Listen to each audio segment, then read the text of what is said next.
¿Alguna duda que haya quedado de la clase de ayer lunes? De todas maneras, igual los conceptos de ayer los vamos a utilizar o seguir utilizando hoy día, ¿ya?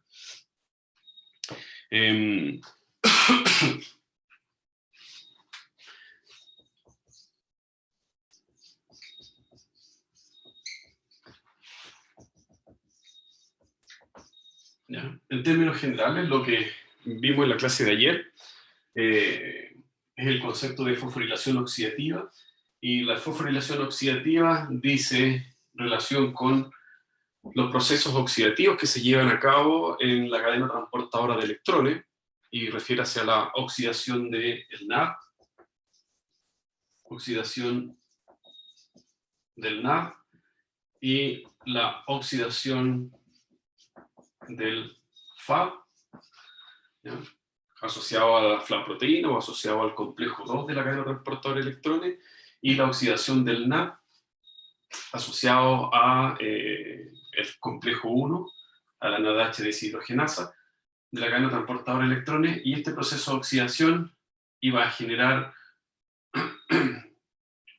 en términos bastante generales, va a generar, dijimos, un gradiente, va a permitir el transporte de protones desde el lado N hacia el lado P de nuestro sistema, no se olviden, matriz mitocondrial, hacia el espacio intermembrana, a través del complejo 1, complejo 3, complejo 4. Este movimiento de protones, ¿ya?, en esa dirección, no se olviden que es en contra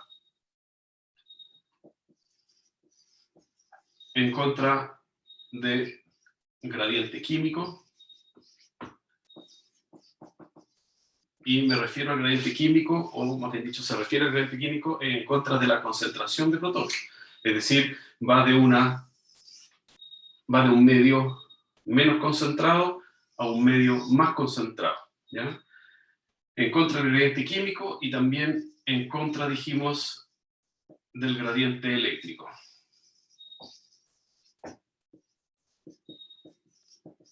¿Ya? Y el gradiente eléctrico tiene que ver con la carga. ¿Ya? Entonces, en el lado N, como se transportan cargas positivas desde el lado N hacia el lado P, el lado N se torna más negativo. Y el lado P se torna más positivo. ¿Ya? Entonces, esto dijimos que se definía como un delta phi, es decir, la diferencia del potencial eléctrico, ¿ya? Y en contra del gradiente químico, bueno, me salté una línea acá, lo voy a poner acá, ¿ya? Y en contra del gradiente químico, el lado N se torna más básico, ¿ya? Es decir, se pierden protones desde la matriz mitocondrial que van o viajan hacia el espacio intermembrana, por lo tanto el lado N se torna más básico y el lado P se torna más ácido. ¿Ya?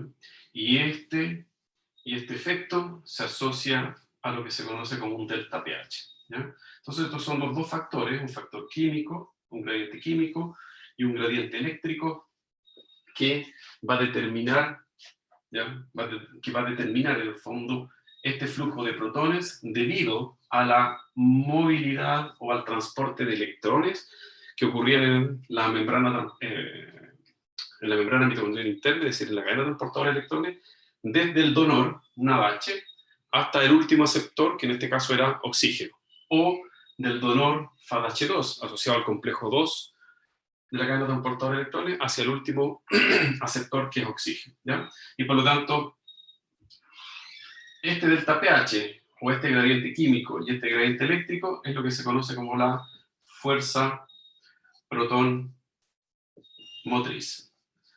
Básicamente da cuenta de la conservación de la energía. ¿Ya? Entonces, la forma de conservar la energía contenida en estas moléculas que hemos obtenido en la glicólisis, que hemos obtenido en la cadena perdón, en el complejo piruvato deshidrogenasa, que se han obtenido en el ciclo de Krebs. Cuando se reoxidan en la cadena transportadora de electrones, se genera este gradiente químico y este gradiente eléctrico, que se conoce como la fuerza proton motriz. Y esa es la energía que utiliza, ¿ya? Y esta es la energía que utiliza la ATP sintasa, para la síntesis de ATP. ¿Ok? Entonces, ahora vamos a ver cómo es el mecanismo de síntesis de ATP y cómo esta enzima utiliza la fuerza proton motriz conservada en este gradiente químico y en este gradiente eléctrico para llevar a cabo este proceso, que es la síntesis de ATP. ¿Ok? Para hacer en el fondo la conexión con la clase de ayer. Entonces, ¿en qué consiste la síntesis de ATP?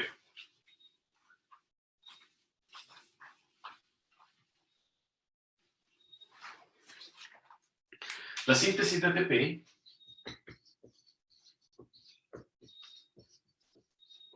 es medida por una enzima que es la ATP sintasa. Y básicamente la ATP sintasa lo que hace es favorecer el proceso de fosforilación. Esta reacción que la hemos escrito ya durante bastantes días y bastante tiempo,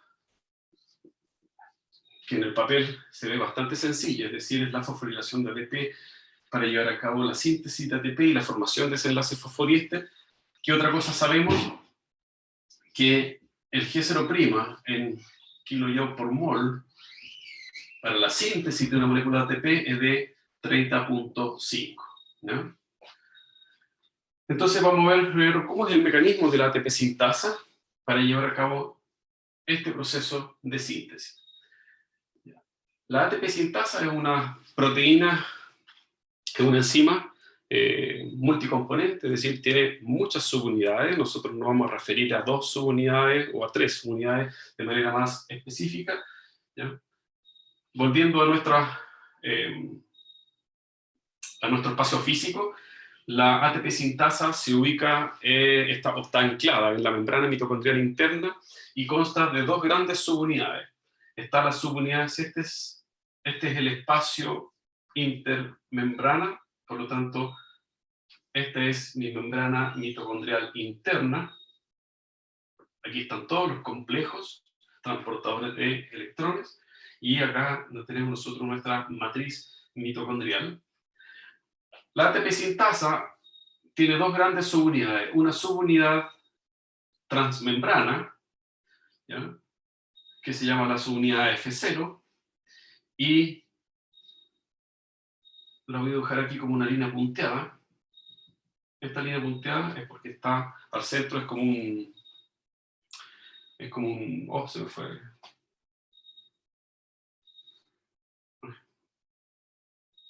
Es como un cilindro, ¿ya?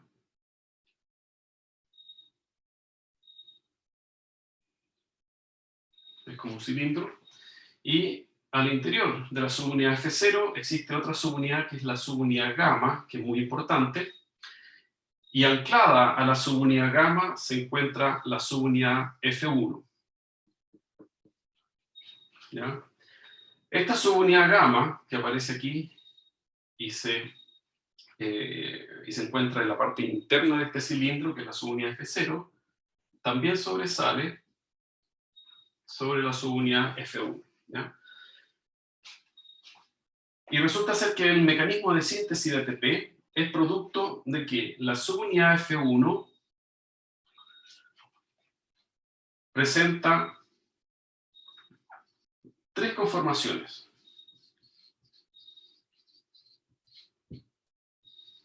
¿Ya? Esas conformaciones, antes de entrar a las conformaciones, lo que me falta indicarles acá, que la subunidad F1 corresponde a 3 dímeros alfa beta. Entonces tengo 3 dímeros alfa beta. Es decir, si yo represento la subunidad F1 haciendo una vista superficial, es decir, mirándola desde arriba, aquí está la subunidad gamma, ¿ya? La subunidad F1 la puedo dividir en tres partes, donde aquí tengo un dímero alfa beta, aquí tengo otro dímero alfa beta, y aquí tengo otro dímero alfa beta, ¿ya? Es decir, está constituida por tres subunidades o tres dímeros alfa beta, donde las tres subunidades alfa son idénticas y las tres subunidades beta son idénticas, ¿ya? La subunidad alfa es la regulatoria y la subunidad beta es la catalítica,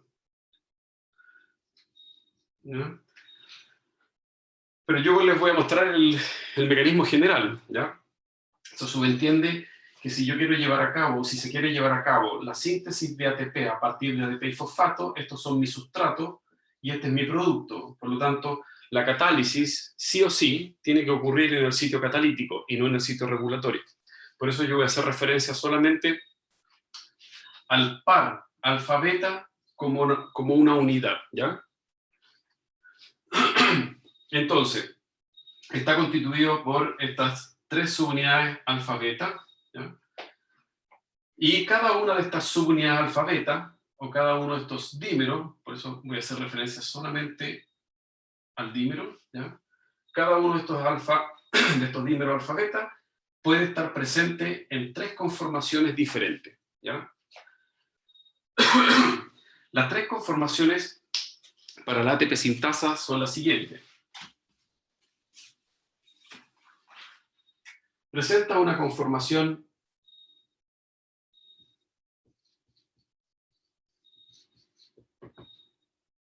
O. Todo esto está en sus siglas en inglés, ¿eh? pero solamente porque así están en la literatura. La conformación O es la conformación abierta. Y esta conformación abierta no muestra especificidad, ¿ya? No muestra especificidad por ninguno de los sustratos y productos. No muestra especificidad por, voy a poner aquí, sustrato y producto. Y es, tal cual como su nombre lo indica, una conformación abierta, es decir, el sitio catalítico se encuentra abierto, que si bien es cierto, no es específica para ADP y fosfato, sí puede interaccionar sin ningún problema el ADP y el fosfato, ¿ya? Pero una vez que interacciona el ADP y el fosfato, por ejemplo, en la conformación abierta, no queda retenido, no queda unido o no queda interaccionando fuertemente, no. Si es por colisión y al azar, choca, sale, entra, sale y así sucesivamente, ¿ya? Y eso es muy importante, no muestra especificidad por los sustratos y productos y tampoco es catalítica. Es decir, no cumple ninguna función catalítica y tampoco muestra especificidad por ATP y fosfato, ni menos por ATP. Después está la otra conformación, que es la conformación laxa.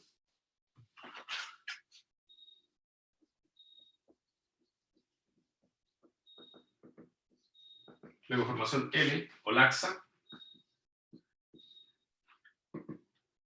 Esta muestra especificidad, ahora sí, o como poner sí, muestra especificidad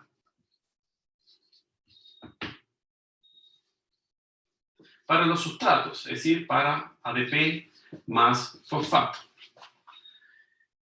A pesar de que sea una conformación laxa, que así está definida, el sitio activo se cierra, ¿ya? Entonces es un sitio activo, pongámoslo así, un sitio activo más cerrado, ¿ya? Que es la conformación abierta. Por lo tanto, si es más cerrado que la conformación abierta, el ATP y fosfato queda atrapado, ¿ya? Pero no es catalítica. ¿Sí? Todavía ahí no hay catálisis. En esa conformación no hay catálisis. Por lo tanto, la enzima, la subunidad F1 pasa por distintas conformaciones y dependiendo de cuál sea la conformación, interacciona el ADP y fosfato, después queda atrapado el ADP y fosfato y después viene el proceso catalítico. Y eso ocurre en la siguiente conformación. La conformación T de tensa o tight. ¿Ya?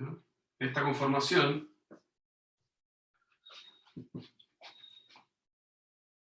es específica o, siguiendo con la misma terminología, muestra especificidad por el producto ATP, ¿ya? Es específica para ATP, no es específica para ADP y fosfato. Y ahora sí, esta es la conformación catalítica, es catalíticamente activa.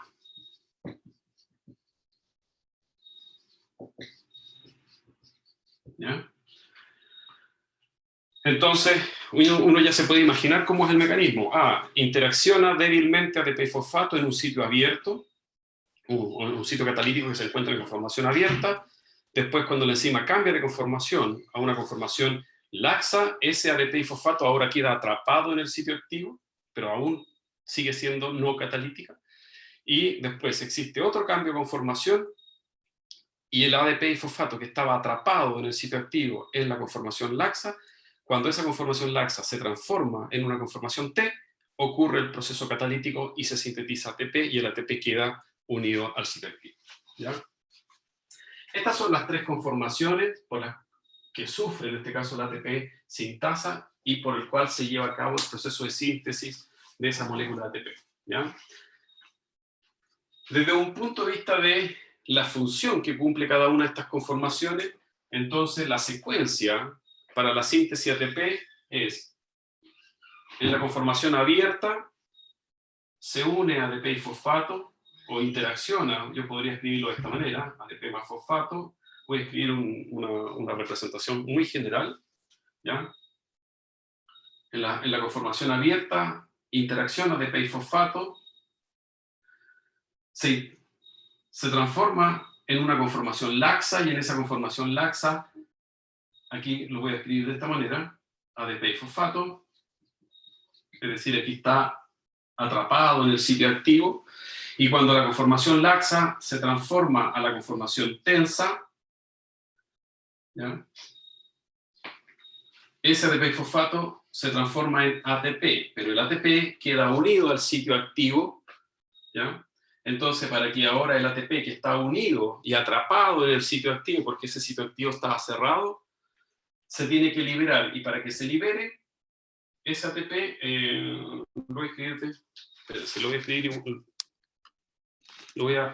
solamente lo voy a escribir de otra forma para que quede más bonito, nada más, ¿ya? La conformación ya abierta, dijimos que puede interaccionar, lo voy a escribir por arriba, ¿no? Puede interaccionar ADP más fosfato, pero no es específica, por eso lo anoté como fuera. Se transforma en la conformación laxa, y en la conformación laxa el ADP y el fosfato quedan atrapados. Entonces aquí lo voy a poner de esta manera. Ahí lo voy a poner como que estuviese unido a la conformación laxa. ¿Ya? Cuando esa conformación laxa se transforma en una conformación T, y por lo tanto T es catalíticamente activa, entonces el ADP y fosfato que están atrapados en el sitio activo se transforman en ATP, que queda atrapado en el sitio activo, ¿ya? Y para que el ATP se libere del sitio activo, entonces la conformación T se tiene que transformar a la conformación abierta, y ahí se libera ATP, ¿ya? Ese es el mecanismo por el cual la ATP sintasa sintetiza ATP. Entonces, para la síntesis ATP sabemos que tenemos que suministrar 30,5 kJ por mol, que esa es la energía que requiere el sistema para poder generar ese enlace fosfodiéster. ¿De dónde obtenemos esa energía? Se obtiene del gradiente químico, del gradiente eléctrico, es decir, de la fuerza protón motriz generada por el movimiento de protones en contra de su gradiente de concentración. Entonces ahora, los protones que están altamente concentrados en el espacio intermembrana, ¿ya?, van a retornar a la matriz mitocondrial, y ahora lo hacen a favor de su gradiente químico y a favor de su gradiente eléctrico. Y en este retorno de los protones, o de esta fuerza protón motriz, lo hace a través de la subunidad F0 de la ATP sintasa. Y ahí la ATP sintasa obtiene la energía, ¿ya? Entonces vamos a ver cómo es el mecanismo. Entonces, no se olviden, tenemos tres conformaciones. Conformación abierta, no muestra especificidad por ATP, fosfato ni ATP, y tampoco es catalíticamente activa. La conformación laxa muestra especificidad por ATP y fosfato, pero tampoco es catalíticamente activa. Y la conformación tensa, o T, muestra especificidad por ATP y es catalíticamente activa. Por lo tanto, ahí se transforma el ATP fosfato en ATP, que queda unido al sitio activo. Y para que la conformación T pueda liberar el ATP, se tiene que transformar en la conformación abierta, y así se libera. Entonces, ¿cómo ocurre el mecanismo?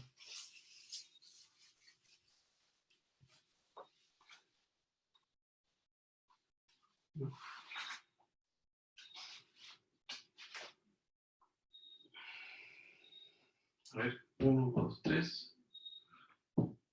Lo voy a hacer al revés. 1, 2. Entonces voy a empezar de aquí, ¿ya? ¿Qué les dije yo? La subunidad F1 de la ATP sintasa tiene 3 dímeros alfa beta, ¿ya? Voy a representar solamente el esquema en función de los dímeros alfa beta, ¿ya? Entonces, lo importante y lo otro importante del modelo es que la secuencia se tiene que cumplir, es decir, O se transforma en L, el L se transforma en T, el T se transforma en O. Esa es la secuencia, ¿ya? Si ustedes se equivocan, ahí no hay nada que hacer. Es unidireccional, ¿ya? Entonces, voy a representar mi subunidad F1 de esta manera, es decir, la subunidad F1 la tengo dividida en 3 dímeros, dímero alfa beta, donde cada uno de esos dímeros alfa beta se encuentra en una conformación diferente. Entonces, yo la puedo asignar, pero lo importante es que la secuencia sea una secuencia unidireccional, es decir, que O se transforme en L, L en T y T en O. Entonces, si yo defino mi conformación, mis diferentes conformaciones para mi ATP sintasa de esta manera, yo estoy diciendo que este dímero alfa beta se encuentra en conformación abierta y por lo tanto con un sitio, digámoslo, abierto, un sitio metalítico abierto, pues eso voy a dibujar uno solo, ¿no? En el Liniger aparece un poquito más complejo porque aparece la subunidad alfa, la subunidad beta, y cada uno de ellos con sus propios sitios, el sitio regulatorio, el sitio catalítico. Yo solamente me estoy refiriendo al sitio catalítico, ¿ya? Esto es lo más simple que hay, ¿ya?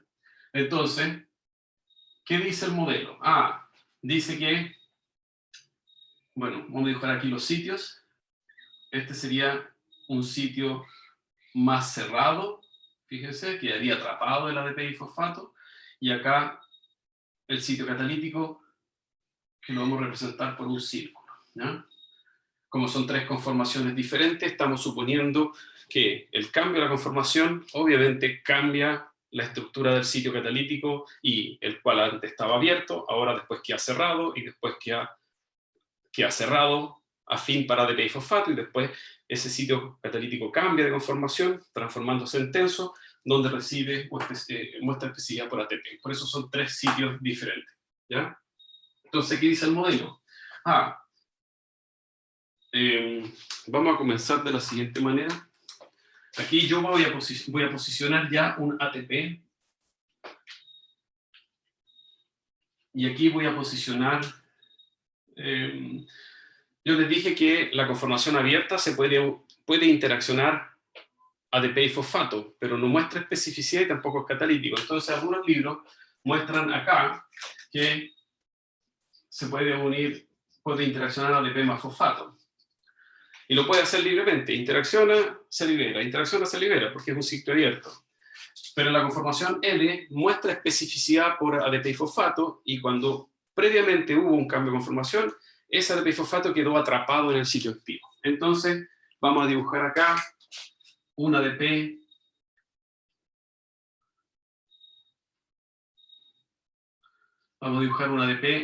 más fosfato de color verde, ¿ya?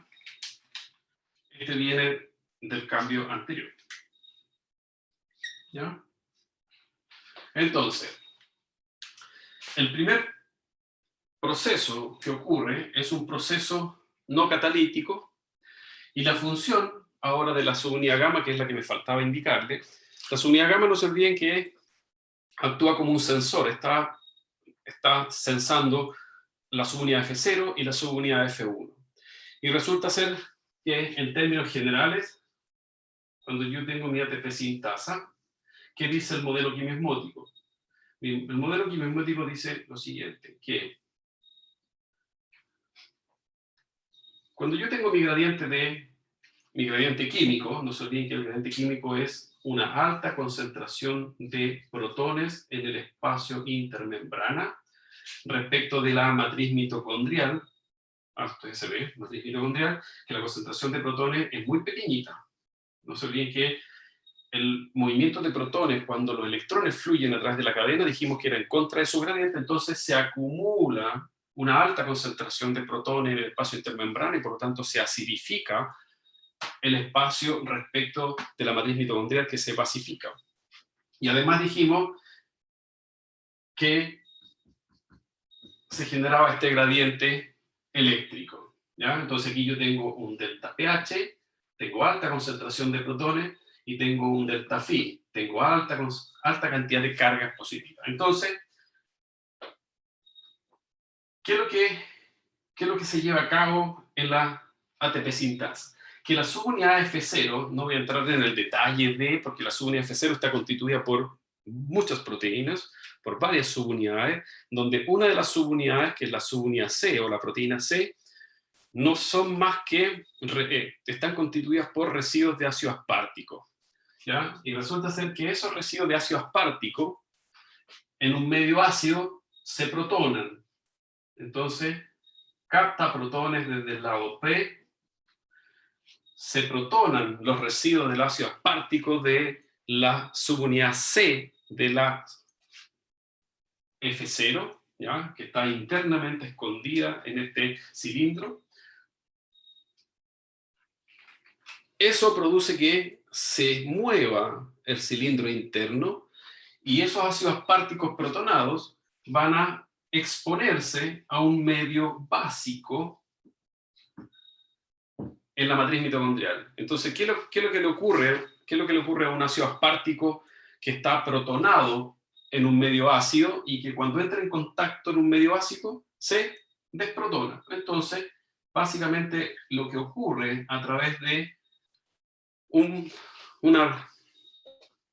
mecanismo simple, ácido-base de residuos de ácido aspartico de una de las proteínas que forman parte de la subunidad F0, es transportar de manera neta protones desde el lado P hacia el lado N, ¿ya? Entonces, esos residuos de ácido aspartico que forman parte de esa estructura, de esa proteína, se van a protonar en este medio ácido de alta concentración de protones, y que cuando esos residuos de aspartico ahora estén en contacto con la matriz mitocondrial, que es más básico, entonces se van a desprotonar. Eso es solamente un efecto determinado por el valor del pK de ese residuo de ácido aspartico. No se olviden que ese valor del pK lo podemos considerar como el valor de pK del aminoácido libre en solución, donde el grupo R del ácido aspartico era 4.25, ¿ya?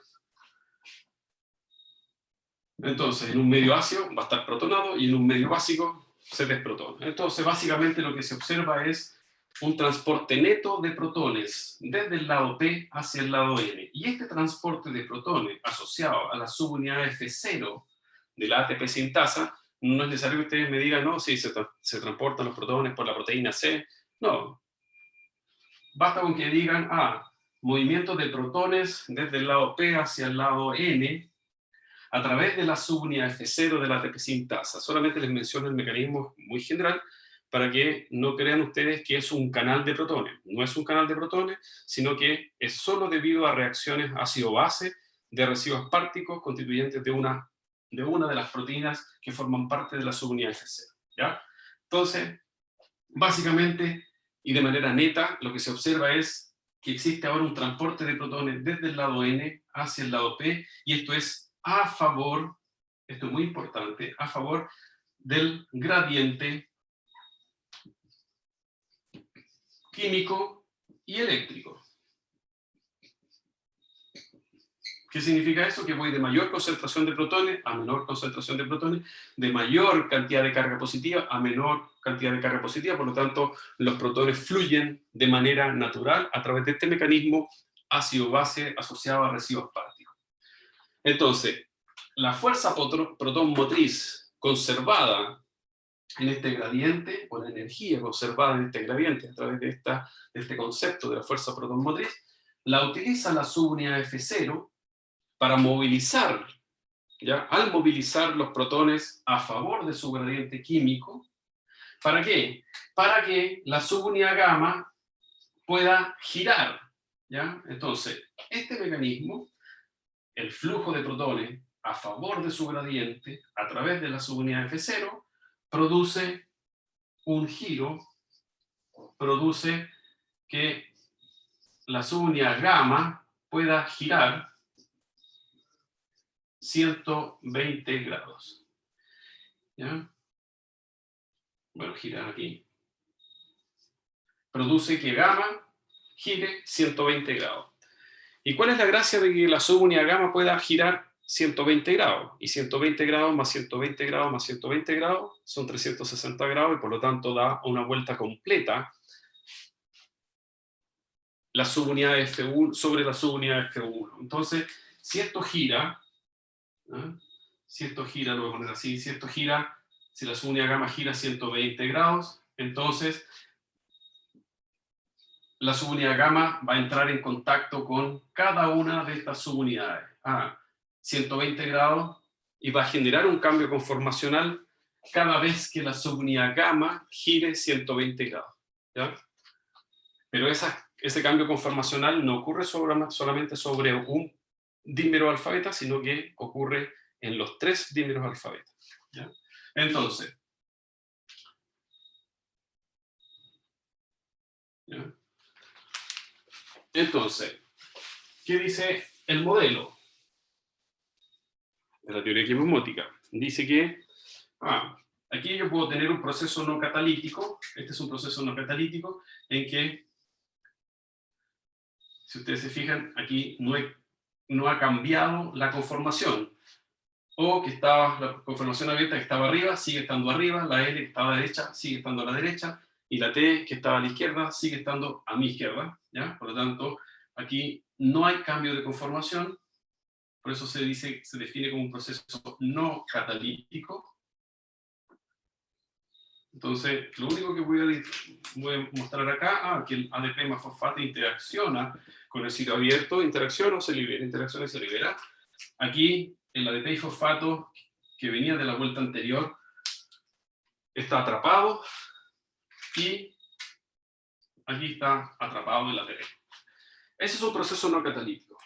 Pero el proceso catalítico, ¿ya?, implica, de acuerdo al modelo quimiosmótico, o la teoría quimiosmótica, ¿ya?, el paso catalítico implica que, lo voy a escribir con negro, 3 protones del lado P se transportan. La direccionalidad de la flecha, o sea, la dirección de la flecha indica, o estoy representando el proceso. 3 protones del lado P, del espacio intermembrana, son transportados hacia el lado N. Esto es importante que ustedes lo especifiquen. ¿Ya? 3 protones del lado P son transportados hacia el lado N. Ese transporte de 3 protones a través de la subunidad F0, por el mecanismo que les acabo de mostrar, trae como consecuencia que la subunidad gamma gire 120 grados. ¿Ya? Entonces, la energía almacenada en este gradiente va a permitir que la subunidad gamma gire 120 grados. Y cuando la subunidad gamma gira, se generan los cambios conformacionales en la subunidad F1. Entonces, sí, todavía alcanza la... Vamos a escribir un poco más arriba. ¿Ya? Entonces, todavía se ve. Entonces, si ustedes se fijan, mi separación de la enzima sigue siendo igual, ¿ya? Pero Como ahora hubo un cambio catalítico producto del movimiento de protones desde el lado P hacia el lado N, y por lo tanto gamma va a girar 120 grados, entonces la conformación O abierta ahora se transforma en la conformación L. Y eso significa que el ADP y el fosfato rojo, que solamente estaban interaccionando débilmente, ahora quedan atrapados. Entonces lo voy a dejar de esta manera. Voy a poner ADP más fosfato rojo. La conformación L, que está a mi derecha, ahora se transforma en la conformación T. Cambia la conformación, que lo estoy representando por ese sitio, y el ADP y fosfato, que estaba fuertemente unido, ahora pasa a ser catalíticamente activa esa conformación, y ese ADP y fosfato que estaba interaccionando fuertemente con el sitio activo, ahora se transforma en ATP. Entonces ahora tengo un ATP verde. Y el ATP azul, que estaba fuertemente unido a la conformación T, cuando esa conformación T se transforma en conformación abierta, entonces cambia el sitio activo en abierto, y el ATP, que estaba unido fuertemente, ahora se libera. Entonces, lo podemos escribir de esta manera. Ahí estoy liberando el ATP. ¿Ya? Entonces, como ya dejémoslo ahí. ¿Ya? Entonces, si ustedes se fijan, hemos girado 120, solamente 120 grados su unidad gamma, y por lo tanto, cada una de las conformaciones cambió a la conformación siguiente. Exactamente, Franco. Están activas simultáneamente y van rotando. Más que rotando, o sea, sí, va rotando la subunidad, es la subunidad gamma asociada a la subunidad F1, ¿ya? Entonces, ya hubo un proceso catalítico, ahora vamos a dibujar otro proceso no catalítico, y el otro proceso no catalítico es que ahora voy a dibujar un ADP. Ya, vamos a dibujarlo de esta manera. Entonces este ATP se va a liberar, lo voy a liberar acá. Lo voy a liberar acá. Aunque da lo mismo, pero aquí. Sí, lo voy a liberar acá para que sigamos la misma secuencia. No, dejémoslo ahí, ¿ya? ¿Se alcanza a ver o no? Sí. Después subo un poquito la... ¿ya? Entonces dijimos que este ATP acá se libera. ¿Ya? En este proceso no catalítico va a entrar o va a interaccionar otro ADP más fosfato. ¿Y a dónde lo va a hacer? A la conformación abierta, que previamente había liberado el ATP. Entonces, en ese proceso no catalítico,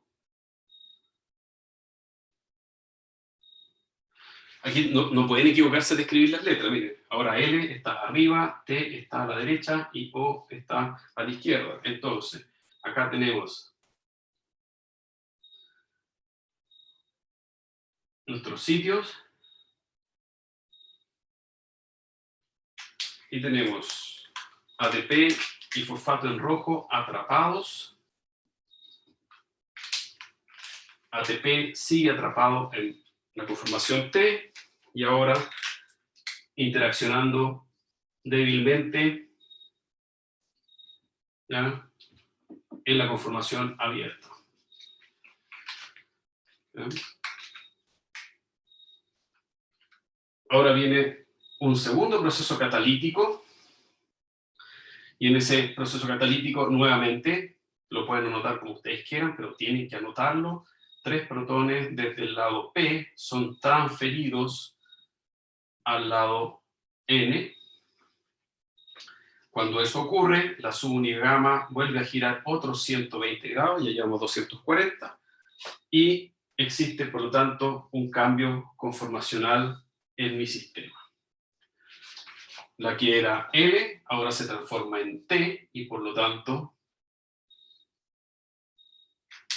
el ADP y fosfato en rojo ahora se transforma en ATP, porque es catalíticamente activa. La conformación T ahora se transforma en conformación abierta.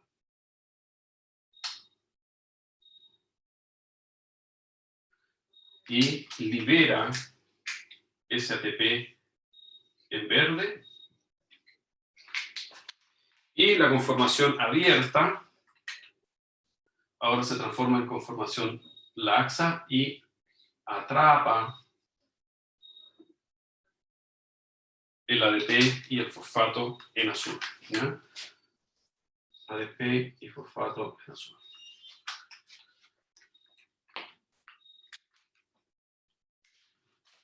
Ahora podemos escribir un segundo proceso no catalítico en la que va a entrar acá un ADP y fosfato, o va a interaccionar un ADP y fosfato en la conformación abierta. No se olviden que es una interacción muy débil, no es específica, no es catalíticamente activa, y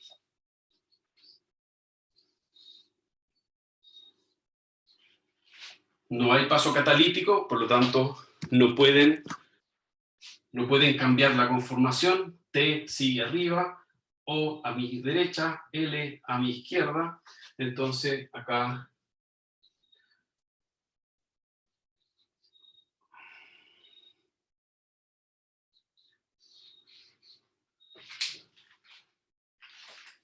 T no ha cambiado, por lo tanto sigue atrapado el ATP.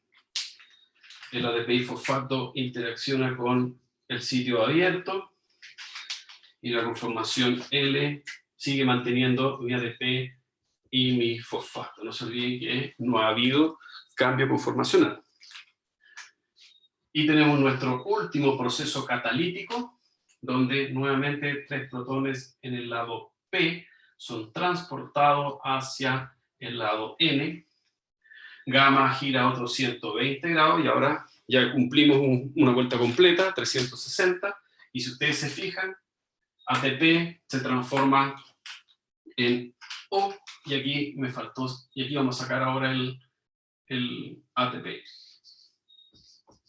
ATP, O se transforma en L, y el ADP y fosfato ahora está fuertemente unido y atrapado en el sitio activo, y la conformación L, que tenía ADP y fosfato, se transforma en T, catalíticamente activa, y lo transforma en ATP.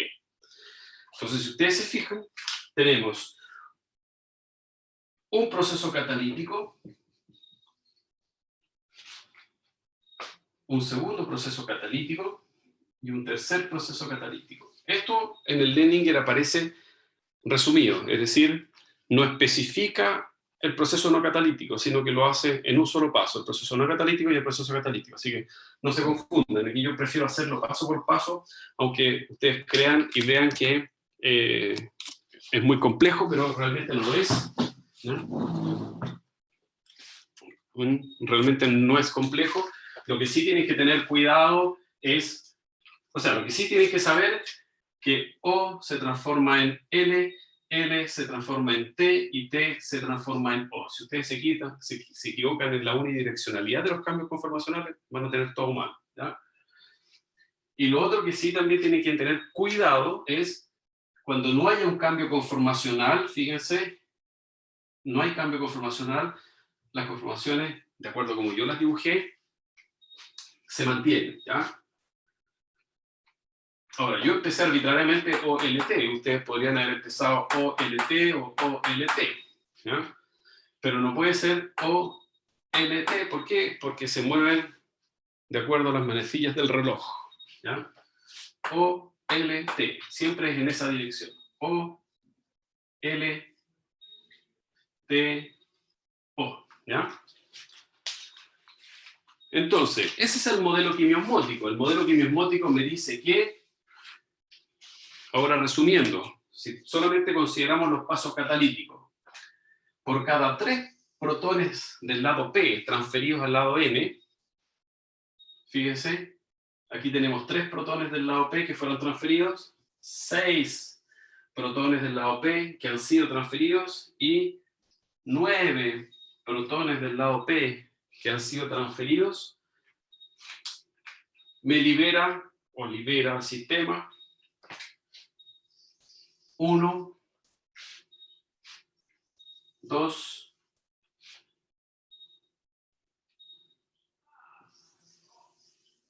3 ATP, ¿ya? Sí, Javiera, esto ocurre en la subunidad F1 de la ATP sintasa, ¿ya? Entonces, ¿qué dice el modelo quimosmótico? El modelo quimosmótico dice que cuando 9 protones del lado P son transferidos al lado N a favor de su gradiente químico, a favor de su gradiente eléctrico, la ATP sintasa transforma 3 ADP más 3 fosfato y genera 3 ATP. Eso dice el modelo quimiosmótico, ¿ya? ¿Ok? Entonces, cada vez que la subunidad F1 gira 360 grados, se han transferido 9 protones desde el lado P hacia el lado N. Y cuando eso ocurre, se han sintetizado 3 moléculas de ATP, ¿ya? Entonces, si nosotros recordamos qué es lo que ocurrió previamente en la cadena transportadora de electrones, ¿ya? Bueno, solo está grabando mismo, así está grabando, ¿ya? Por lo menos lo tienen ahí en la grabación, ¿ya? Pero si consideramos lo que dijimos previamente respecto de la cadena, o lo que está ocurriendo en la cadena transportadora de electrones, es lo siguiente.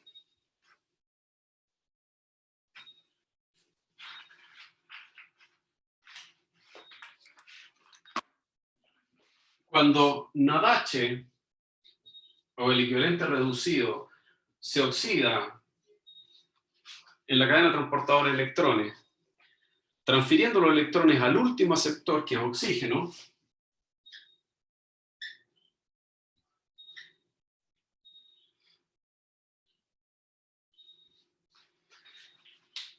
los electrones, por lo tanto, van a fluir, o sea, van a transportar a través del complejo 1, quinona, complejo 3, citocromo C, complejo 4. Y dijimos que a través del complejo 1 se van a transferir 4 protones del lado N al lado P, del complejo 3, 4 protones del N al P, y del complejo 4, 2 protones del N al P. Por lo tanto, cuando el NADH se oxida en el complejo 1 de la cadena transportadora de electrones, borré demasiado, se transportan 10 protones desde el lado N hacia el lado P. Entonces, acuérdense que esta ecuación ya la habíamos escrito.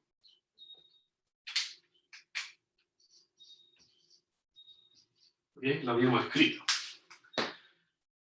Entonces hemos acumulado en el gradiente 10 protones. ¿Qué dice la teoría quimosmótica o la síntesis de ATP? Que por cada 9 protones transportados desde el lado P hacia el lado N, la ATP sintasa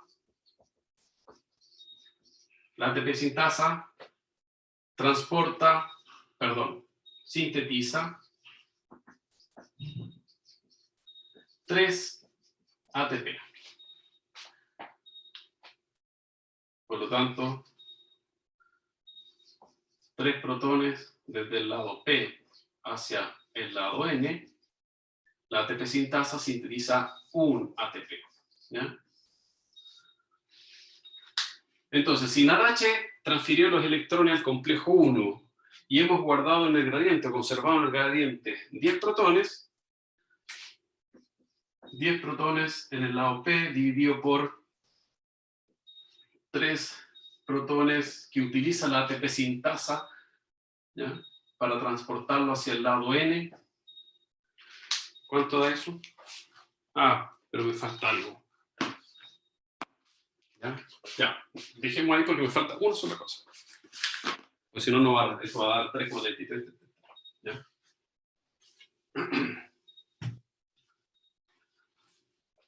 ¿Qué otra cosa tenemos que considerar para la síntesis de ATP? Dejémoslo ahí. No lo voy a borrar. Para la síntesis de ATP necesitamos además no solamente la ATP sintasa, sino que en la membrana mitocondrial interna,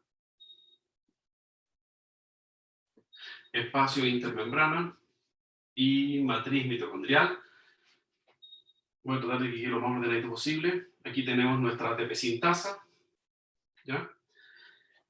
Y resulta ser que la ATP sintasa dijimos que necesita los sustratos ADP más fosfato para sintetizar ATP, ¿ok? Entonces, resulta ser que la ATP sintasa requiere que los sustratos estén en la matriz mitocondrial. Por lo tanto, tiene que existir un mecanismo de transporte asociado a la membrana mitocondrial interna que corresponde a un conjunto de proteínas que se llaman translocasa. Y aquí yo tengo una translocasa. Y básicamente esta translocasa permite la entrada de ADP desde el citosol o el espacio intermembrana hacia la matriz mitocondrial a expensas de la salida de ATP. ¿Por qué? Porque la ATP sintasa sintetiza ATP en la matriz mitocondrial, pero el ATP se necesita no en la matriz mitocondrial, sino que se necesita en el citosol para los procesos biosintéticos. Entonces, esta translocasa, que es una fosfonucleótido translocasa, permite la entrada de ADP a la matriz mitocondrial a expensas de la salida de ATP. Esto es lo que se conoce como un sistema antiporter. Los antiporter son proteínas translocasas que cuando entra una molécula lo hace a expensas de la salida de otra molécula. Y en este caso son translocasas asociadas a nucleótidos o fosfonucleótidos, ¿ya? Pero el otro que necesita la ATP sintasa no es solamente ADP, sino que también necesita fosfato. Existe otra translocasa para poder internalizar el fosfato.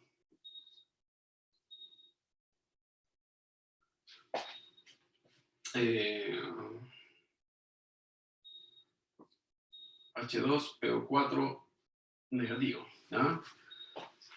Y esto es lo que yo escribo o escribimos así, ¿ah? El fosfato que se transfiere tiene esta estructura química, el H2PO4. No se olviden que el ácido fosfórico tiene 3 protones, de los cuales el primero, obviamente, pH7, está completamente neutralizado, y aquí hay un equilibrio entre el diácido y el monoácido. Pero la especie a pH7 es esa. Y tiene una carga negativa. Resulta ser que ese fosfato, cuando ingresa a la matriz mitocondrial, lo hace a expensas de nuestro famoso gradiente. Porque aquí el movimiento es isoelectrónico. Entra una carga negativa a expensas de una carga positiva. ¿Se acuerdan que en la clase de ayer yo les dije, mire, se almacena en el gradiente 220 kJ por mol de acuerdo a los coeficientes de... se me fue la palabra. En función de los potenciales de reducción estándar, ¿ya? Que almacenábamos alrededor de menos 220 kJ por mol. Pero después cuando lo hacíamos el mismo ejercicio en función de valores experimentales, realmente decía que se almacenaban solamente 200 kJ por mol. Y habían 20 que se habían perdido. Bueno, ahí están los 20, ¿ya? Es decir, esta translocasa que permite, por lo tanto, transportar los sustratos de la ATP sintasa hacia la matriz mitocondrial, utiliza parte del gradiente o parte de la energía conservada en este gradiente. Y por cada fosfato que entra para la síntesis de un ATP, lo hace a expensas de la entrada de un protón, ¿ya? Entonces, ahí está el cuarto protón que necesita la ATP sintasa. Y ahí están los 20 kJ por mol que faltan, entre comillas, o que se perdieron respecto de lo que se debería guardar teóricamente, de acuerdo a los potenciales de reducción estándar, respecto de lo que realmente se guardó en función de los datos experimentales que vimos ayer. Sí, Gemara, eso ya deberían saberlo. El lado N es la matriz mitocondrial, ¿ya? Entonces, esta translocasa corresponde a un sistema del tipo SYMPORT, y las proteínas del tipo SYMPORT permiten la entrada de dos moléculas, que puede ser por un efecto de concentración, en este caso es por un efecto de carga, ¿ya? Hay dos moléculas que entran. Y así, este fosfato, que ahora lo voy a escribir de esta manera, es utilizado por la ATP sintasa para la síntesis de ATP. Entonces, volviendo a nuestro modelo quimiosmótico, ¿ya? Entonces no se olviden de la translocasa que permite la internalización hacia la matriz mitocondrial de los sustratos para la síntesis de ATP por la ATP sintasa. Entonces, volviendo a nuestro modelo quimiosmótico,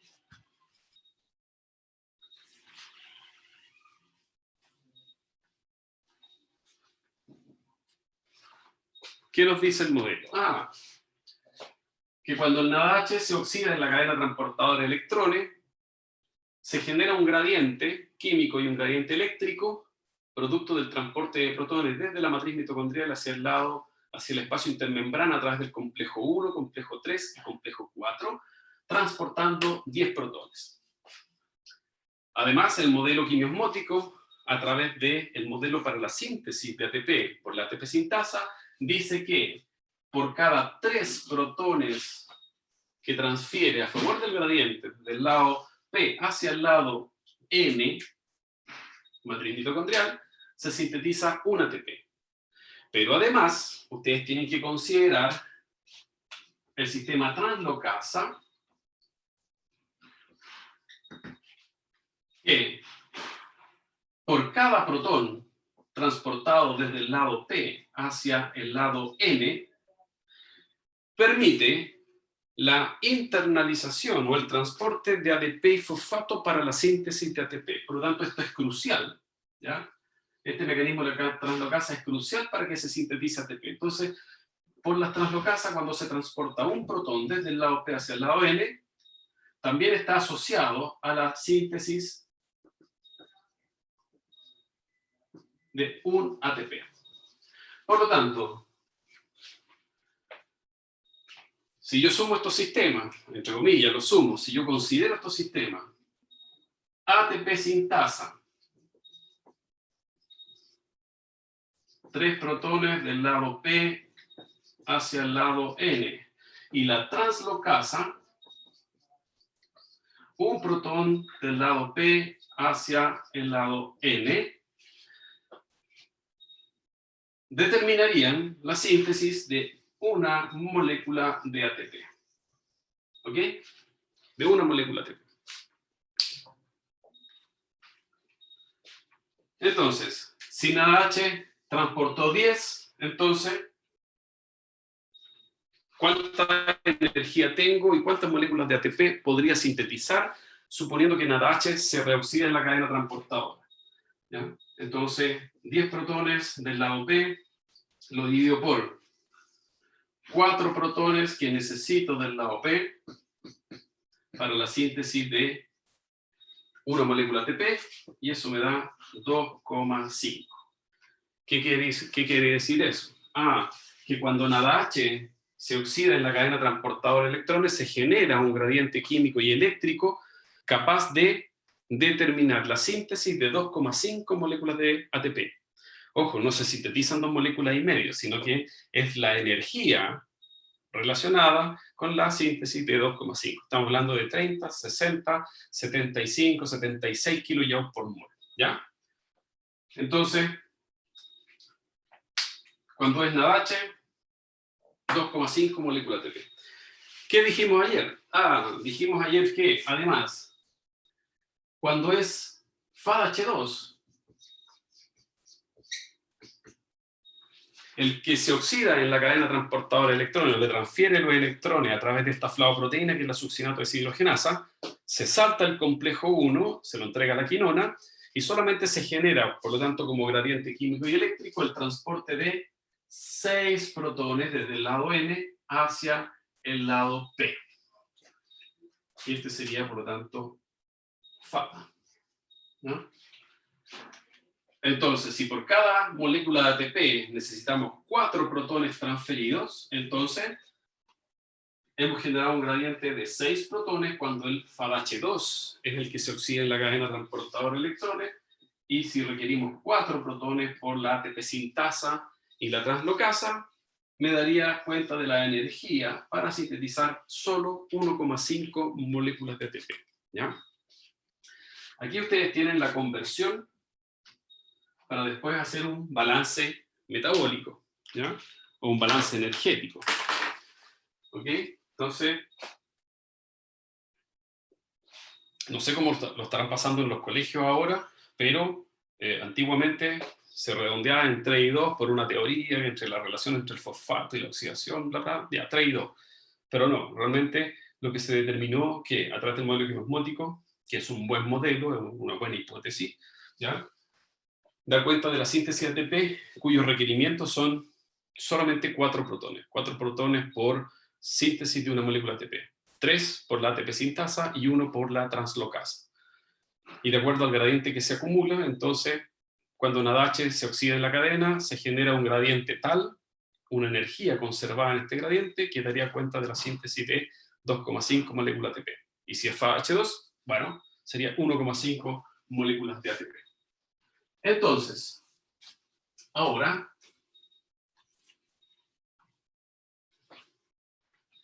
volviendo a nuestro sistema, o lo que hemos visto hasta el momento, en la glicólisis, glucosa a piruvato, generamos 2 ATP y generamos 2 NADH. Ojo, estos son citosólicos. Los 2 piruvatos dijimos que entran a la matriz mitocondrial y en el complejo piruvato deshidrogenasa se transforman en 2-acetil-CoA, se descarboxila y genera 2 NADH. Pero estos son mitocondriales. ¿Eh? Y los 2-acetil-CoA, cuando entran al ciclo de Krebs y generan 4CO2 en este proceso de descarboxilación, forman un GTP, un FADH2 y, dos, la estequiometría, 2 y 6 NADH. Pero todos estos son mitocondriales. Entonces, este NADH, estos 6 NADH mitocondriales se reoxidan en el complejo 1 directamente. Listo, generamos por lo tanto 60 protones, se transportan 60 protones, un gradiente. Estos FAH2 corresponde a la succinato deshidrogenasa, se oxidan directamente en la cadena transportadora de electrones, saltándose el complejo 1. Los NADH generados por el complejo piruvato deshidrogenasa también se oxidan directamente en la cadena transportadora de electrones, el complejo 1, porque son generados en la matriz mitocondrial. Pero aquí tenemos un problema. Si yo quiero saber cuánta energía puedo obtener de esos 2 NADH, ¿ya?, que son citosólicos, los tengo que llevar a la matriz mitocondrial para que se puedan reoxidar y saber cuántas moléculas de ATP se pueden obtener. Entonces, ya tenemos el recuento. Vamos a ver qué pasa con los componentes que se generan en el citosol si yo los quiero oxidar en la cadena transportadora de electrones. Y para ese sistema, o más bien dicho, para este sistema, existen, o más bien dicho, para poder determinar la energía o cuántas moléculas de ATP yo puedo obtener a partir de esos NADH citosólicos, los tengo que transportar a la matriz mitocondrial. Y para poder transportarlo a la matriz mitocondrial existen 2 mecanismos, lo que se conoce como la lanzadera. ¿Ya? La lanzadera, una lanzadera es la malatoaspartato,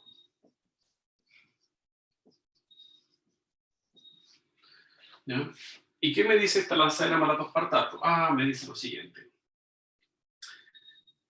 Si yo tengo mi molécula de glucosa y se genera 2 moléculas de piruvato, aquí vamos a generar nuestro NADH, ¿ya?, citosólico, que es este. ¿Qué dice la lanzadera malatoaspartato? Básicamente corresponde a un mecanismo de transporte de moléculas para que la glucosa activa, yo la tengo que ese NADH lo tengo que reoxidar a nada más, y así puede entrar a la reacción mediada por la gliceraldehído trifosfato deshidrogenasa. ¿Ya? Para que el NADH se oxide, quien se reduce es oxalacetato.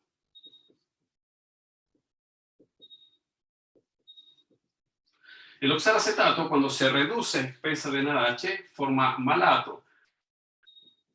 Y esto ocurre a través de la malato deshidrogenasa citosólica. ¿Ya? Esta reacción la hemos visto porque esta es una reacción gluconogénica, ¿se acuerdan? Oxalacetato, ¿ya?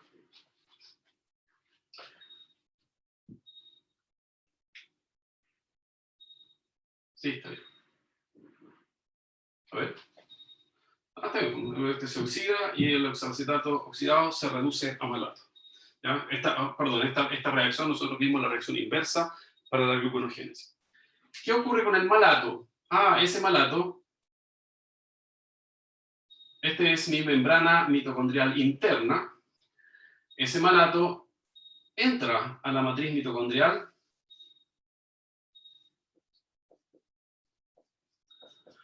a través de un sistema antiporter. Voy a escribir acá antiporter. ¿Ya? Y eso significa que si una molécula entra, hay otra molécula que tiene que salir. Ya les voy a mostrar qué molécula sale. Y el malato, una vez en la matriz mitocondrial, se oxida nuevamente a oxalacetato, favoreciendo la generación de NADH ahora mitocondrial. ¿Ya? Entonces, básicamente lo que ocurre en este mecanismo es que el NADH citosólico ahora lo tengo en la matriz mitocondrial. Pero ojo, este no es un transportador de NADH, este es un transportador de malato. Y malato es una molécula reducida, por lo tanto es un transportador de moléculas reducidas. ¿Qué ocurre con este oxalacetato? Este oxalacetato, si ustedes se fijan, lo tengo que tener afuera, pero no hay un transportador de oxalacetato. Entonces este oxalacetato se transforma en aspartato. El oxalacetato es el alfa-cetoácido del aspartato, eso significa que se pueden interconvertir a través de una transaminación. Entonces, ¿quién transamina? Glutamato le transfiere el grupo amino al oxalacetato y este se transforma en aspartato, y el glutamato, como perdió el grupo amino, se transforma en su alfa-cetoácido correspondiente, que es el alfa-cetoglutarato. ¿Ya? ¿Y qué ocurre con el aspartato que hemos generado? Ese aspartato ahora sale de la matriz mitocondrial hacia el citosol. Y en el citosol, el aspartato se transforma en oxalacetato, siempre y cuando el aspartato ceda su grupo alfa-amino. ¿A quién se lo va a ceder? A un alfa-cetoácido. Y ese es el alfa-cetoglutarato, el cual se transforma en glutamato. ¿Ya? Si ustedes se fijan, requiero glutamato en la matriz mitocondrial y se produce glutamato en el citosol. Entonces, este glutamato que se produce en el citosol tiene que entrar a la matriz mitocondrial. ¿Cómo entra? Cuando sale aspartato. Entonces, este glutamato entra a la matriz mitocondrial para favorecer la salida de aspartato. Y el alfa-cetoglutarato que generamos en la matriz mitocondrial lo necesitamos en el citosol. Entonces, el alfa-cetoglutarato tiene que salir. Lo vamos a hacer con verde. Entonces, este alfa-cetoglutarato, aquí se van a cruzar la... ¿ya? Este alfa-cetoglutarato, en verde, sale para permitir la entrada de malato hacia el citosol. ¿Ya? Y aquí tiene su sistema antiporter. Entonces, el sistema antiporter malato alfa-cetoglutarato y el sistema antiporter aspartato, glutamato. ¿Ya? Eso es lo que se conoce como la lanzadera malato-aspartato. Y un mecanismo, fíjense, son aminoácidos, el transporte de glutamato, otro aminoácido, transporte de alfa-cetoglutarato, un cetoácido, transporte de malato. ¿Ya? Esta lanzadera malato-aspartato no solamente sirve para movilizar moléculas reducidas, como el malato, sino que también es un mecanismo altamente utilizado para el transporte de glutamato. Y si ustedes se fijan, para la entrada de glutamato desde el citosol hacia la matriz mitocondrial. ¿Ya? Y acuérdense que cuando vimos gluconogénesis, los precursores de la gluconogénesis, se generaba, en el músculo esquelético se generaba alanina y se transportaba al hígado, ¿no es cierto? Y esa alanina, ¿qué le ocurría en el hígado? Se transaminaba, la alanina le transfería el grupo amino al alfa-cetoglutarato, y la alanina se transformaba en piruvato, y el alfa-cetoglutarato en glutamato. ¿Y qué dijimos de la ruta gluconogénica? Que el piruvato entra a la matriz mitocondrial y favorece el proceso gluconogénico. Y ese glutamato que hemos generado ahí, en esa misma condición, acá está. Por lo tanto, esta lanzadera malato-aspartato no solamente permite transportar moléculas reducidas como el malato, sino que además permite movilizar el glutamato que se generó en el hepatocito producto de las reacciones de transaminación de alanina, ¿ya? Para favorecer los procesos de detoxificación y síntesis de urea en el hepatocito. Por lo tanto, esta lanzadera está ampliamente activa, o sea, bueno, ampliamente, está ampliamente distribuida en el hepatocito, o sea, es una lanzadera como muy particular del hepatocito, pero es ampliamente utilizada para el transporte de malato y transporte de glutamato, y que está directamente relacionada con el metabolismo de aminoácidos y su proceso de detoxificación en el hepatocito. ¿Ya? Entonces, básicamente lo que hemos mostrado acá, que el NADH citosólico lo podemos transportar a NADH mitocondrial y generaríamos, por lo tanto, 2,5 moléculas de ATP, porque se va a oxidar en el complejo 1. ¿Ya? Y el otro mecanismo, que es un poco más corto, que es la lanzadera glicerol 3-fosfato. Esto está en el músculo esquelético, cerebro, digámoslo, el tejido, que son de alta demanda energética. ¿Ya? Nuestro NADH citosólico,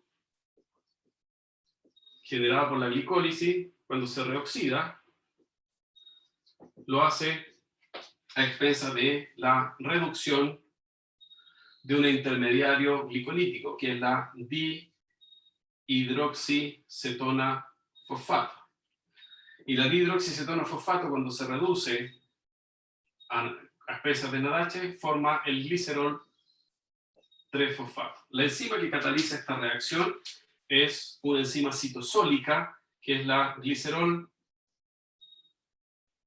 3-fosfato deshidrogenasa.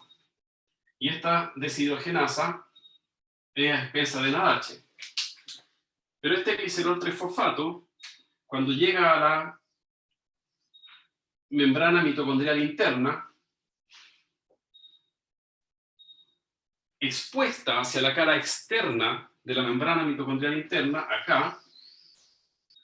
Entonces, si este es mi membrana mitocondrial interna, aquí va a haber una quinona, aquí va a estar el complejo 3, acá va a estar el complejo 4, es para que más o menos ustedes se ubiquen, etc. ¿Ya? Bueno, este es la matriz mitocondrial. Bueno, da lo mismo. ¿Ya? Este sería el complejo 3, este sería el complejo 4, por aquí estaría el espacio intermembrana, aquí estaría el citocromo C, ya la proteína. Resulta ser que en la membrana mitocondrial interna existe una isozima, que es la glicerol 3-fosfato deshidrogenasa, pero esta enzima es una flavoproteína. Entonces, el glicerol 3-fosfato se oxida de nuevo a dihidroxicetona fosfato y le transfiere los electrones a esta flavoproteína. FAD se transforma en FADH2. ¿Ya? Aquí está mi enzima, que es la glicerol 3-fosfato deshidrogenasa mitocondrial. ¿Y qué ocurre con el FAD? Bueno, cuando se reoxida nuevamente, los electrones son transferidos a la quinona y se saltan el complejo 1. Entonces el NADH citosólico puede entrar a la cadena transportadora de electrones como una flavoproteína, entonces generar solamente un gradiente de 6 protones. Y ahí viene la diferencia dependiendo del mecanismo de lanzadera que se utilice para transportar moléculas o equivalentes reducidos. Si a través de la lanzadera malato-aspartato, NADH citosólico, lo encontramos en la matriz mitocondrial como NADH mitocondrial y se oxida en el complejo 1. Pero si ocupa la lanzadera glicerol 3-fosfato, el NADH citosólico ingresa a la cadena como una flavoproteína, se salta el complejo 1 y por lo tanto generamos menor cantidad de gradiente, solo 1.5 moléculas de ATP. ¿Ya?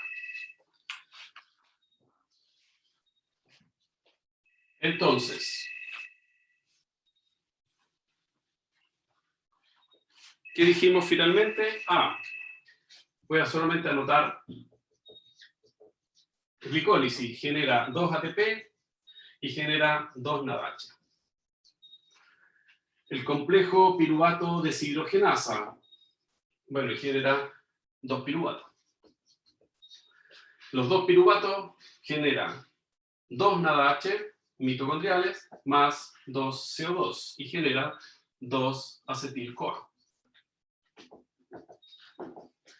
Y el ciclo de Krebs, los 2 acetil-CoA genera 4 CO2 más 2 FADH2 más 2 GTP más 6 NADH. ¿No?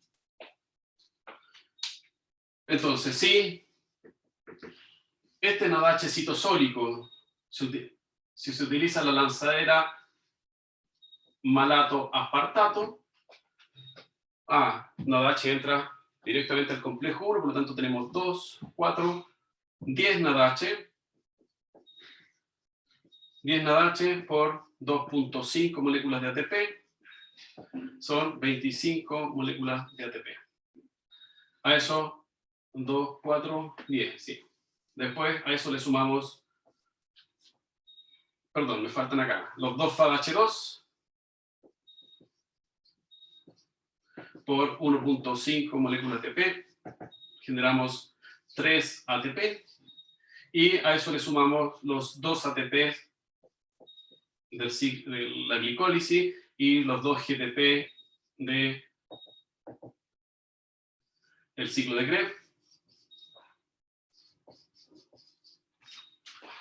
Tenemos 25, 30, 32 moléculas de ATP. Por el contrario, si se utiliza la lanzadera glicerol 3-fosfato, solamente serían 8 NADH, serían 8 NADH por 2.5. FADH2 serían esos, pero esos entrarían como FADH2, por lo tanto serían 4 FADH2 por 1.5 y le sumamos los 2 ATP y los 2 GTP. Ustedes salgan la cuenta, son 30 ATP. La única diferencia son de 2,5 a 1,5, son 30 moléculas. A ver, 30, está bien. A ver, saquemos 8 por 5, 40, 20 ATP. Acá tengo 6 ATP y acá tengo 4 ATP en total. Ya.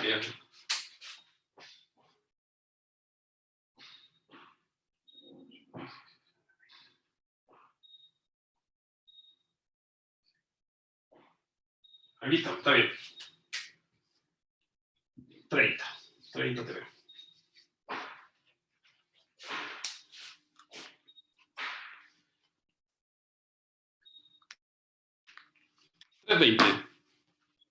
¿No?